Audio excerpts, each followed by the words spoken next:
Projekt Guru.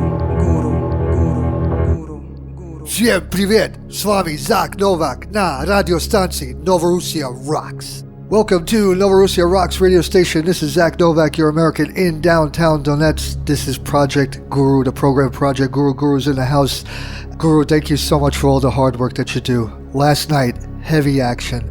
Heavy exchange of gunfire with Nazi Ukrainian forces northeast of Gorlovka, getting hot with shelling of civilian areas again, the area of Shirokaya Balka, including Nazi Ukrainian saboteurs who tried to break through into the Volvo Center, but NAF, that's the Novorossia Armed Forces, repelled the sneak attack. Also, Zaitsevo hit with 82s and 120s mortar fire, unleashing a solid 80 minutes on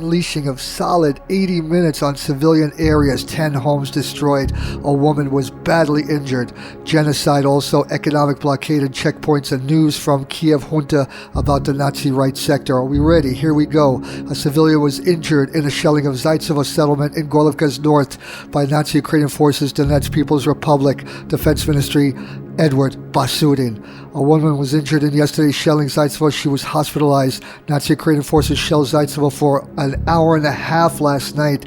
They fired 80 round mortars of 82s and 120s, positions of Jovanka, using grenade launchers and small arms. As a result, more than 10 residential houses were destroyed in the area. Nazi Kiev forces have been shelling Gorlovka for 3 days. On Monday, they shelled the settlements of Zaitsevo and Shirokaya Balka.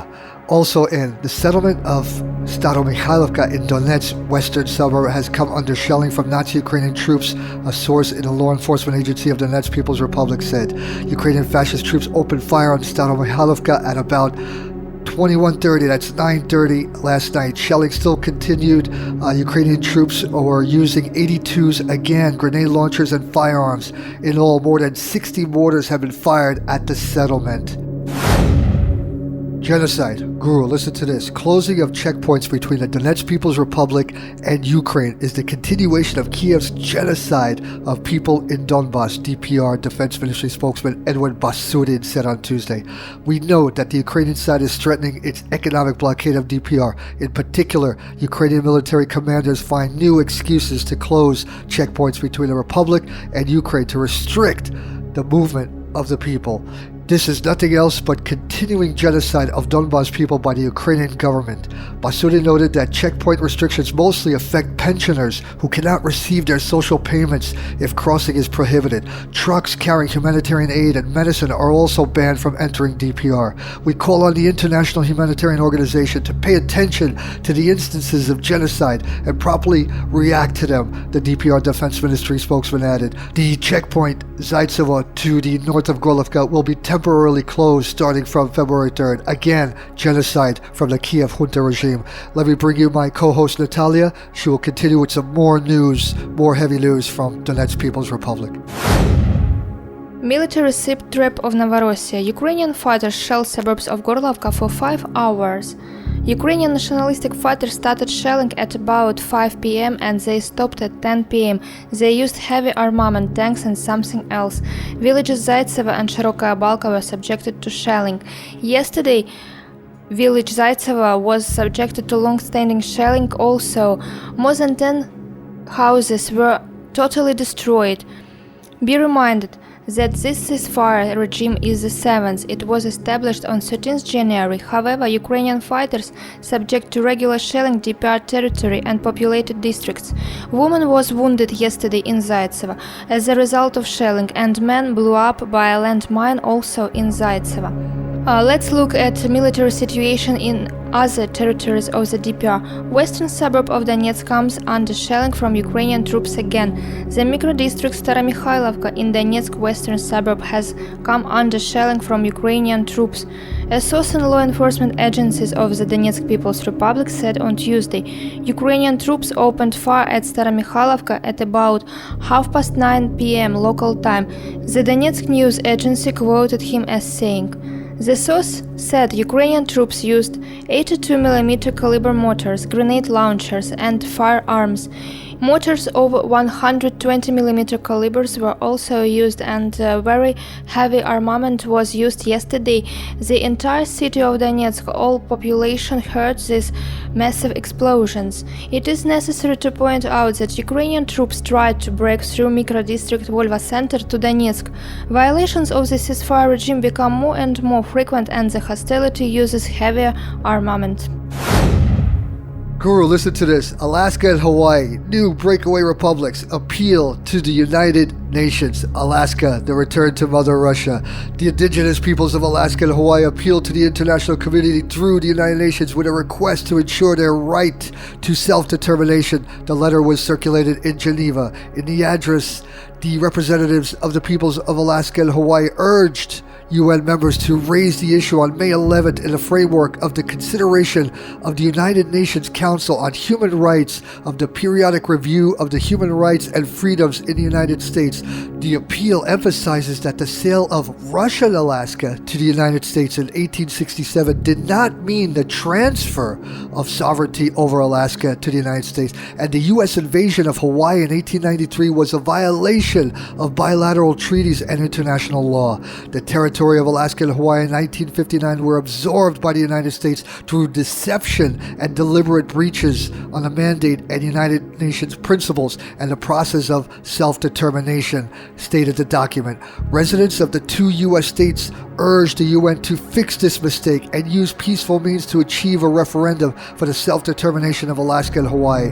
For more effective action in this direction, even set up a joint working group, Alliance of Alaska Hawaii for Self-Determination. They're taking our land, our mining mineral resources in huge quantities, causing damage to the environment. We believe that the Russians can help us. The year 2017 will mark 150 years since the sale of Alaska by Russia to the USA. If we could, working with the Russians, provide the truth about what really happened in history and to reject the distorted concepts about Alaska and our people, I think it would be a good way to rectify the situation, said the representative of Alaska in the working group Alliance Alaska Hawaii for Self-Determination, Ronald Barnes, to the meeting in the Swiss Press Club in Geneva. Our culture is suppressed. However, U.S. actions are directed not only against our culture but also our world peace, because Hawaii hosts the military base of Pearl Harbor. During military exercises, they pollute our land and water. From this, people get sick. This is an abuse of our land and people. We don't want to be a part of the war machine, said the representative of Hawaii, Leon Su. Barnes stressed that Alaska and Russia have a lot in common in history, culture, and religion. I am Orthodox, he said in Russian. Continuing in English, he said that many of his relatives have Russian names and Russian words are used, for example, handkerchief and oil. We believe that the Russians could help us, said Barnes. According to Barnes, Alaska could become a neutral state lying between Russia and the West. Recall that Alaska became part of the USA in 1867. Prior to that, it was under the control of the Russian-American company, but was sold by the Tsarist government. The state is home to 88,000 representatives of the indigenous people, including Eskimos, Aleutians, and Indians. The Hawaiian Islands were annexed by the USA in 1900. They received statehood in 1959 before the island functioned as a self-governing territory. Everyone, please stop by over at Novorossia Today, our website, our news channel. Check out the movie Mask of the Revolution. Kiev junta, the Ukraine government, actually tried to stop. They threatened the film Canal 4, actually, the channel Canal Plus, right, Guru? Thank you. The film was scheduled to air the other evening, and it did play, even after the threats by the Kiev junta regime. Now, everyone, please take a look at this film. It's very important. It's everything about the Nazi elements when they began their killings, in particular the developments in Odessa, the burning of the civilians in Odessa. Before the film went on air, members of the Ukraine junta embassy approached the Canal Plus TV channel to not broadcast the film Mass of the Revolution. French journalist Paul Moreira directed the film The Mass of the Revolution, in which he tried to make sense of the tragedy in the home unions of Odessa, as well as the role of the United States, who took part of the horrific events in Ukraine. During the film, he met with representatives of Ukrainian volunteer Nazi groups Azov and Right Sector. These, of course, extremist groups that are forbidden in Russia. Please, everyone, stop by Novorossia today. We have the movie loaded up, Mass of the Revolution. It is what it is. And for Ukraine junta to threaten to stop the showing of this film just tells you only one thing. Guru, listen to this. Erdogan Nazi at it again. Turkish junta kills a Syrian soldier by cross-border shelling, a blatant breach of international law. Syria's government has condemned the cross-border shelling by Nazi Turkish forces on Monday as a blatant breach of international law, state media reported. Late Monday, state news agency Sana quoted a source of the Syrian Foreign Ministry as condemning the reported artillery fire in the northern Latakia province. The source said Damascus considered the shelling a blatant breach of the international law and a crime against Syrian civilians. The report added that the government reserves the right to respond to this heinous crime with all available means. The Syrian Observatory for Human Rights, a British-based monitor group, also reported cross-border fire in the area, but said it was unclear if the source was Turkish junta forces or U.S.-backed moderate terrorist rebels firing from inside Turkey. He said one Syrian soldier was killed in the fire. Nazi Turkey had no comment to make on the allegations. In Moscow on Monday, Defense Ministry spokesman General Igor Konashenkov said Russia had received video several days earlier showing another incident in which Turkish forces fired into Syria from artillery station near the border. He said Moscow was seeking a speedy response and explanation from NATO and Washington on Turkish actions. Ankara is a key backer of the terrorist uprising against Syria's President Bashar al-Assad that began with anti-government protests in March 2011. Damascus accuses Turkey of supporting terrorism in the country. Moscow, meanwhile, is a staunch ally of Assad's government and began an aerial campaign in support of his government in late September. The campaign has created tensions between Russia and Turkey, particularly after Ankara in November shot down a Russian plane it said had strayed from Syria over its territory. Moscow insists the plane had not entered Turkish airspace.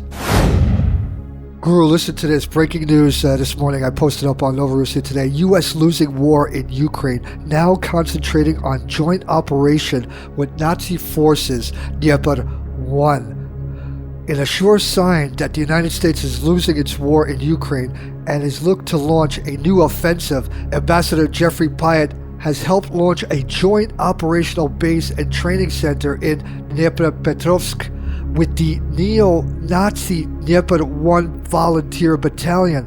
The launch of the Joint Operations Center is a sign that the United States is attempting to assert greater authority and control of neo-Nazi volunteer battalions after almost 2 years of humiliating military defeats.